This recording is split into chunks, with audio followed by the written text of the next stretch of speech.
Salve, salve, gente boa! E aí, tudo bem? Seja bem-vindo, muito bem-vindo ao canal. E nesse vídeo a gente vai falar a respeito do seguinte, querido. Não se iluda, o mundo vai preferir o mal. Vem comigo até o final, sabe não?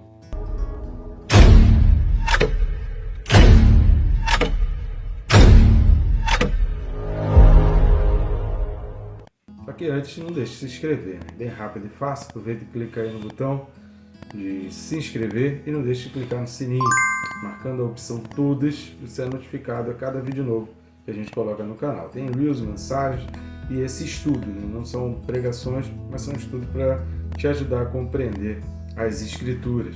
Então, querido, se está sendo bênção, curte, comenta, compartilha. Vamos levar essa bênção para mais pessoas, fazer com que mais e mais pessoas também sejam abençoadas por esse estudo e por esse trabalho inédito aí no YouTube, que é o comentário bíblico versículo a versículo. Um trabalho que não tem igual, não tem outro trabalho aí. Então nos ajuda a divulgar, nos ajuda a alcançar mais e mais pessoas. Jesus disse: ide pelo mundo e pregar o evangelho a toda criatura. Nunca foi tão fácil. Com um clique ou alguns cliques a gente pode aumentar a nossa abrangência. Conto contigo nessa missão. Vamos lá, o texto desse vídeo, Apocalipse capítulo 18, os versículos são 23 e 24. Apocalipse 18, 23 e 24 diz assim: também jamais em ti brilhará a luz de candeia, nem voz de noivo ou de noiva jamais em ti se ouvirá.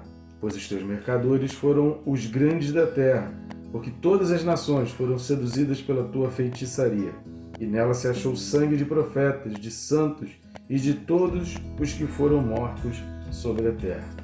Amém, querido? Até aqui. Então, é uma revelação, a gente tem falado aí no capítulo 18 a respeito da queda da Babilônia, e a gente tem falado do quanto isso vai crescer. Essa é uma tendência que a gente não tem muito como reverter isso. Se você não assistiu, assista os vídeos anteriores, sempre lembrando, nunca tire conclusões completas baseadas em um único vídeo.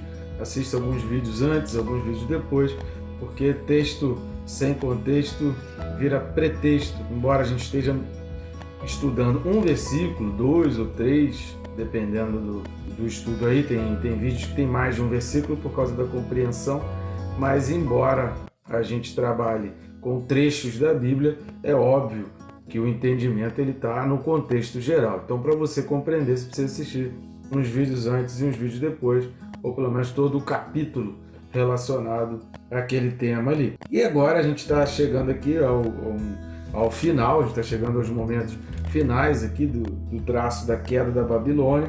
Aqui a gente está chegando no momento em que, né, são os últimos versículos dessa última parte, lembrando que esse é um outro ciclo de 7 mensagens de julgamento sobre a Babilônia. A gente viu 3 mensagens angélicas de condenação, 3 de lamentos e esse último que é o pronunciamento definitivo na queda, que começou no vídeo passado. Então assista aí o vídeo anterior para você compreender melhor a respeito disso. Então a gente está chegando ao final desse pronunciamento definitivo da queda da Babilônia. Só que nesse pronunciamento definitivo há grandes revelações para nós, não só a respeito do futuro, mas a respeito do que o mundo está desenhando em direção ao futuro. Isso que é muito importante para a gente entender ou a gente observar o livro do Apocalipse. É um livro que prevê aquilo que está falando, é um livro que está revelando as coisas que vão acontecer. A gente tem falado aqui repetidas vezes, não é um livro de coisas prováveis ou possíveis, mas é um livro que trata de coisas reais.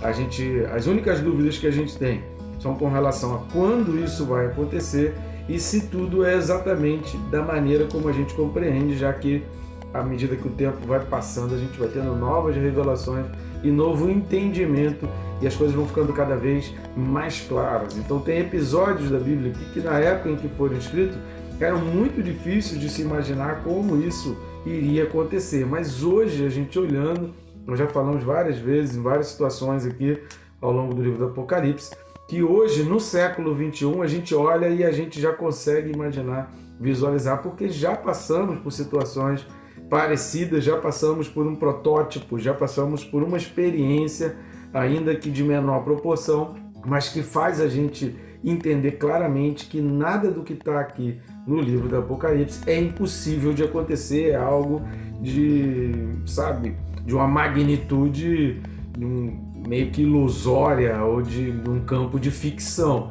Então, o que há muitos anos atrás parecia algo relacionado a uma ficção, uma obra de ficção, hoje a gente já começa a ver que as coisas são muito óbvias. Por exemplo, os 200 milhões de soldados que vão invadir Israel. Querido, 200 milhões de pessoas não era nem a população na época em que o livro do Apocalipse estava escrito, a população mundial, que dirá 200 milhões de soldados. Então era inimaginável um exército de 200 milhões. Por isso muita gente projetava isso como sendo algo espiritual, por causa das legiões espirituais. Hoje, querido, 200 milhões, você olhar a população ao redor de Israel ali, é muito fácil de você ter 200 milhões de soldados só com os países que a gente relacionar como inimigos de Israel, Rússia, China, Irã. Então são países assim que 200 milhões de soldados, fácil eles conseguem juntar ali. Então o livro do Apocalipse tem essas questões que ao longo do tempo a gente vai percebendo como ele é real e como as coisas descritas nele, que há tempos atrás pareciam ficção, hoje se tornam coisas corriqueiras. A gente está vendo nos noticiários de TV aí. Então vamos lá destacar 3 pontos importantes desses 2 versículos, 23 e 24 de Apocalipse 18. E o primeiro ponto que chama atenção é que está falando assim, olha, jamais em ti brilhará a luz de candeia, nem de noivo ou de noivo, jamais em ti se ouvirá. O que está falando? Qual é o simbolismo da candeia na Bíblia? Vamos dar uma olhada em 2 textos. O primeiro texto é Marcos capítulo 4, versículo 21. Então o Evangelho de Marcos 4, 21 diz assim: também lhes disse, vem porventura a candeia para ser posta debaixo do alqueire ou da cama? Não vem antes para ser colocada no velador? Pois nada está oculto, senão para ser manifesto. E nada se faz escondido, senão para ser revelado. E o outro texto é a primeira carta de João, capítulo 1, e os versículos de 5 a 7. Primeira carta, não é o Evangelho, primeira carta de João 1, do 5 ao 7. Fala assim: ora, a mensagem que da parte dele temos ouvido e vos anunciamos é esta, que Deus é luz, e não há nele treva nenhuma. Se dissermos que mantemos comunhão com ele e andarmos nas trevas, mentimos e não praticamos a verdade. Se, porém, andarmos na luz, como ele está na luz, mantemos comunhão uns com os outros, e o sangue de Jesus, seu Filho, nos purifica de todo pecado. Então a candeia, a luz, ela está associada na Bíblia à presença de Deus, e a presença de Deus, ela não está destituída, não tem como falarmos da presença de Deus destituindo, separando da sua palavra, dos seus mandamentos. O Salmo 119, versículo 105 vai dizer que lâmpada para os meus pés é a tua palavra. Então a luz de Deus, ela ilumina o caminho dos homens mediante a palavra. Então existe a revelação da presença, existe o sentimento da presença, mas existe a palavra que nos guia no dia a dia, existe a palavra que nos acompanha no dia a dia. Então, presença e palavra de Deus é um bolo só, querido, é um bloco só. É impossível alguém querer buscar a presença. Tem uma música, canção linda, que eu sou apaixonado por essa canção, da presença de Deus. Eu só quero a tua presença, querido. Querer a presença de Deus envolve o quê? Estudar a palavra, envolve imergir na Bíblia, envolve conhecer as Escrituras. Não tem como buscar a presença sem a palavra e sem oração, é óbvio. Envolve adoração, envolve a oração, envolve, mas é a palavra que te sustenta, é a palavra que te alimenta, é a palavra que te aproxima da presença de Deus, porque é através da palavra que eu conheço quem é Deus, é através da palavra que eu conheço os propósitos de Deus para a minha vida, é através da palavra que eu começo a entender o que Deus quer para a minha vida, o que agrada, o que desagrada. Eu vou tendo um relacionamento com Deus a partir da palavra. É como ter relacionamento com qualquer pessoa, sem comunicação, sem nenhuma troca de palavras, seja verbal ou escrita, ou de sinais, o que quer que seja, mas é o básico da comunicação, é que haja palavra. A palavra tem que ser trocada. Então não tem como ter relacionamento com Deus e querer presença de Deus sem palavra. O que a gente está vendo aqui em Apocalipse 18?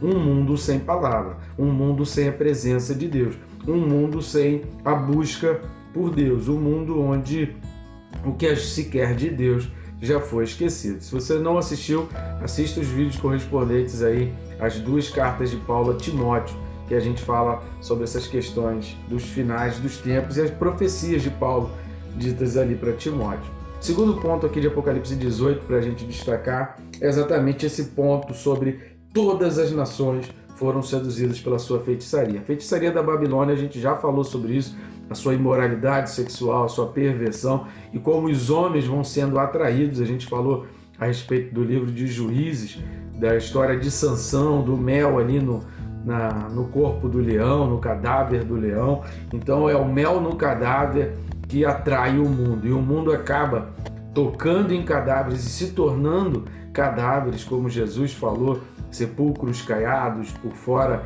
está bem pintadinho, ornamentado e maquiado, mas por dentro é um corpo morto, por dentro a alma está morta. Então acaba sendo atraído pelo mel no morto, e esse é o grande problema que a gente já está começando a ver. E que a gente precisa pensar é que é o seguinte, querido, isso vai aumentar, o mundo ele vai cada vez mais querer ser atraído, o mundo vai cada vez mais buscar o mel no cadáver, o mundo vai querer cada vez mais, vai se interessar cada vez mais pelo mel no cadáver, o mundo vai querer essa aproximação do mel do cadáver, porque eles não estão preocupados com o cadáver, eles só querem o mel. Então a Bíblia fala que os prazeres do pecado são transitórios, mas há prazeres. A Bíblia não diz que o pecado não tem prazeres, apenas que os prazeres são passageiros, que os prazeres são transitórios. Então qual é o nosso papel como povo de Deus? O nosso papel não é dar fim a essa sequência da Babilônia, nem interromper essa trajetória do sistema babilônico. O que a gente precisa é salvar pessoas desse sistema, o que a gente precisa é salvar o máximo de pessoas desse sistema. Imagina que você está dentro de um prédio que a qualquer momento vai desmoronar. Você sabe que vai desmoronar, todos os bombeiros já falaram que vai desmoronar, a Defesa Civil já alertou que aquilo vai desmoronar, mas você está aproveitando o pouco tempo que resta para tentar salvar pessoas ali e fazer com que um número mínimo de pessoas mortas, se possível até, que ninguém se perca. Mas o que a gente está percebendo é que há um atrativo, há uma busca muito grande, haja vista aí que a gente tem percebido nos noticiários. Se você é uma pessoa bem antenada, algumas coisas te chamam a atenção, né? Pessoas que fazem passeatas defendendo grupos terroristas em países onde ele tem liberdade para isso, mas ele não conseguiria fazer essa mesma passeata e essas pessoas não sobreviveriam na terra desses terroristas. Dá para entender isso? Se essas pessoas defendessem esses terroristas lá na terra dos terroristas, eles simplesmente não existiriam e não conseguiriam fazer nenhum tipo de passeata. Mas eles fazem isso nos países em que eles são livres e que eles estão protegidos desse terrorista. Então a coisa não faz sentido, entendeu? Porque está no descritivo desses terroristas o ódio àquelas pessoas, mas elas estão defendendo simplesmente porque esses terroristas estão atacando um inimigo deles ali no campo espiritual. Então, se é inimigo do meu inimigo, se torna meu amigo. É um tipo de raciocínio assim que as pessoas não param para entender que eles também são inimigos. Então, é sem nexo, querido. A gente está vivendo esse mundo, mas as pessoas estão aderindo a isso. Se você olhando esse tipo de noticiário, isso não pode ser normal ao teu coração, isso não pode ser tranquilo ao teu coração. Algo precisa ser despertado em você. Então o papel do cristão nesse mundo não é impedir o avanço do sistema babilônico, porque a gente não vai ter como, a gente não vai ter interromper. O raciocínio nosso é: eu estou num prédio que está desabando, está prestes a desabar. O que eu vou fazer com o pouco tempo que lhe resta? Eu vou tentar salvar o maior número de pessoas. Tem gente que vai falar: não, eu vou ficar aqui, eu não acredito que vai desabar, eu não acredito nisso e eu vou continuar aqui. O que você vai fazer? Você vai procurando apartamentos, você vai batendo nos apartamentos e tentando ajudar as crianças, os idosos, carregar no colo, botar na corda, enfim, usar de todos os artifícios para salvar o maior número de pessoas. Mas a gente não vai impedir o prédio de desmoronar. E o terceiro ponto que a gente vai observar aqui é o que chama a atenção, versículo 24. E nela se achou sangue de profetas, de santos e de todos os que foram mortos sobre a terra. Sangue de profetas, tanto dos que já passaram, mortos por esse sistema babilônico, quanto aqueles que ainda vão surgir. Então, ainda haverá durante os 6 primeiros selos, que a gente vai observar que a igreja estará presente nos 6 primeiros selos, e depois do 6º selo, a igreja então ela é arrebatada, e a partir do 7º selo da Bíblia, a igreja já não está mais presente ali.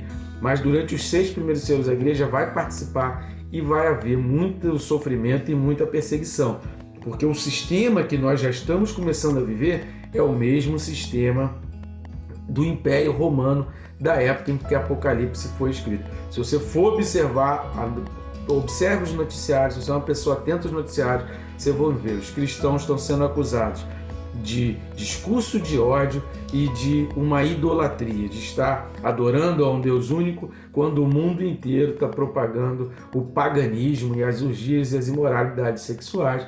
Então, porque o cristão não quer participar disso, ele se torna idólatra, e quando ele fala qualquer coisa contra esse sistema de orgia, esse sistema babilônico, de imoralidades sexuais, de perversão, de inversão de valores, onde já não se busca mais eleger alguém que não roube.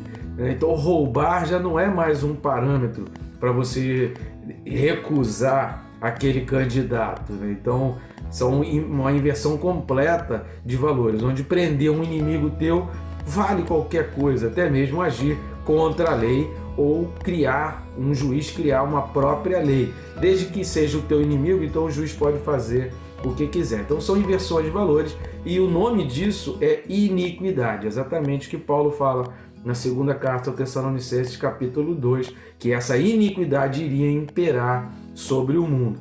Então, os cristãos vão ser acusados por não participar desse sistema e não concordar. Qualquer coisa que o cristão diga será discurso de ódio. É o mesmo sistema, a mesma coisa que acontecia na época dos romanos, porque os cristãos eram perseguidos e eram mortos por não participar das orgias e das imoralidades sexuais do sistema romano, que espiritualmente é o mesmo sistema babilônico. O sistema romano, o que imperava no Império Romano, é a mesma coisa do sistema babilônico.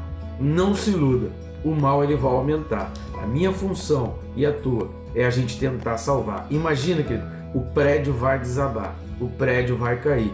A gente só não sabe quando.